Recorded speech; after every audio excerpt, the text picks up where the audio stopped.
জনপ্রিয় app TikTok নিয়ে যুক্তরাষ্ট্রে দীর্ঘদিন ধরেই চলছে বিতর্ক।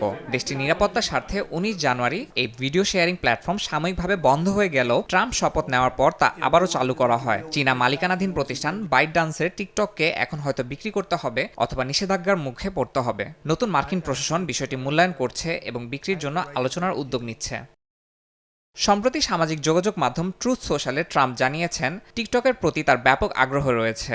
বলেন এটি চীনের জন্য যেমন গুরুত্বপূর্ণ তেমনি সংশ্লিষ্ট সবার জন্যও গুরুত্বপূর্ণ। টিকটকের মালিকানা নিয়ে বিতর্কের মধ্যেই তার এই মন্তব্য নতুন আলোচনা তৈরি করেছে। এদিকে টিকটক বিক্রি নিয়ে মধ্যস্থতার ইচ্ছা প্রকাশ করেছে ট্রাম্পের প্রশাসন। ট্রাম্পের একটি নির্বাহী আদেশের মাধ্যমে টিকটকের নিষেধাজ্ঞা ৭৫ দিনের জন্য স্থগিত করা হয়েছে। প্রশাসনের পক্ষ থেকে জানানো হয়েছে এই সময়ের মধ্যে একটি চুক্তিতে পৌঁছানোর চেষ্টা চলছে।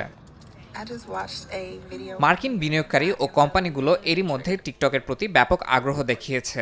বিশেষ করে দেশটির প্রযুক্তি খাতের শীর্ষ প্রতিষ্ঠানগুলোর মধ্যে অ্যাপটি কেনা নিয়ে প্রতিযোগিতা তৈরি হয়েছে। সরকারও এমন একটি সমাধান চায় যাতে জাতীয় নিরাপত্তা ঝুঁকি কমানো যায় এবং ব্যবহারকারীদের জন্য প্ল্যাটফর্মটি সংরক্ষিত থাকে। বিশ্লেষকরা জানান আগামী দিনগুলোতে বিনিয়োগকারীদের আগ্রহ ও প্রশাসনের সিদ্ধান্তের উপর নির্ভর করবে টিকটকের ভবিষ্যৎ। ইয়াসিন মোহাম্মদ জিসান, সময় সংবাদ।